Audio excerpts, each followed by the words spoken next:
evening, everybody. I've sort of been watching a few more channels that I haven't watched actually, and it's been lovely watching some different reptile channels, that is, as well. So but I was sort of watching them, and they're all, and nothing wrong at all, but they were all breeders, pretty much just breeders of snakes. So beautiful snakes, you know, absolutely beautiful snakes that they're breeding, but I'm not a breeder. You know, I'm not a breeder. And I have to say that I feel a separate altogether. I'm not on that same feel or level of when it comes to my pythons with their pythons and so forth, and not that there's anything, you know, I'm not saying that I feel like I'm lower or anything like that. I just, the language is different for me. It's all about het fours and banana clowns with the yellow bellies and so on and so on, and I find it very interesting. Don't get me wrong, I am very interested in all of that genetic stuff, even though it will never really apply to me as somebody who is not a breeder. So I guess, you know, that's the difference between myself and how I've seen a lot of other channels. It's just something that I relate to the person as a person, but it's different to try and relate to them within their snakes. Completely different. I sit here and feel, well, it's interesting and beautiful snakes, and you're going to get some beautiful colour combinations with the babies and so forth, but that's where it kind of ends for me. So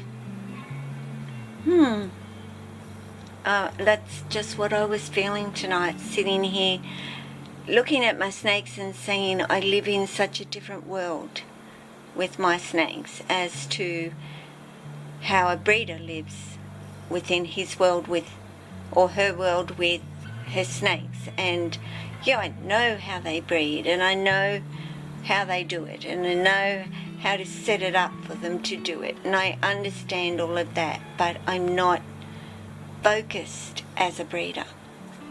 I'm just focused as somebody that believes that snakes are more than animals or reptiles.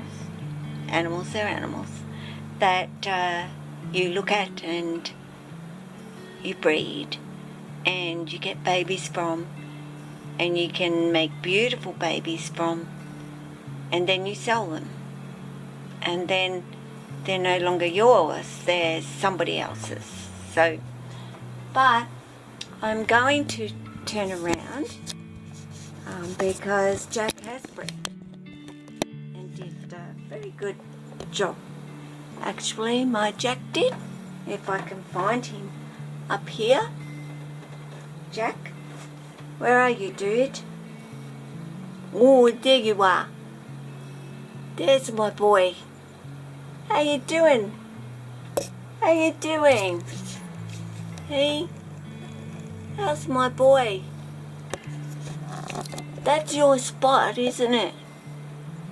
Hey, it's your favourite spot.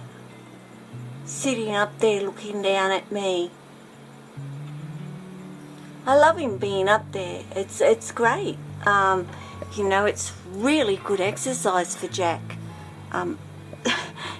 To get himself all the way along here, up, and then of course he climbs up here, and he hangs out, don't you? And then he goes, "Huh, Mum." And then the best part about it is you getting me down to put me back home again. And that, people, is fun. And I wish I could show you how much fun that is, but it would be impossible one-handed. Maybe I might do it one time if he's out and he's up there and my daughter's here, and I can actually show you just how much fun it is. But Jack really... Oh, my dogs are barking at the cat outside. But Jack doesn't really follow me too much on me actually getting him down.